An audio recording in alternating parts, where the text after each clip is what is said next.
தேர்தல் முடிந்த உடனே ஒவ்வொரு நாடாளுமன்ற தொகுதியிலும் எவ்வளவு வாக்கு சதவீதம் நடைபெற்றது என்று அறிவிப்பாங்க.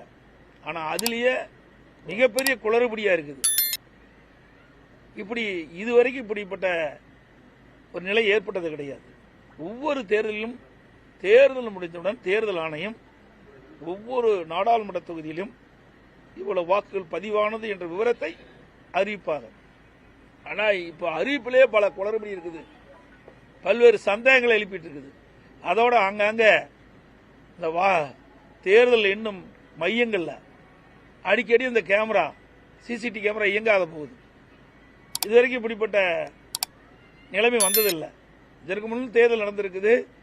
வாக்கு எண்ணும் மையத்தில் அங்கங்கே பொருத்தப்பட்ட சிசிடிவி கேமரா முழுமையாக இயங்கியது, எந்த தடையும் இல்லாமல். ஆனால் இந்த ஆட்சியிலும் சரி, இந்த தேர்தல் ஆணையமும் என்ன செய்யுதுன்னு தெரியல.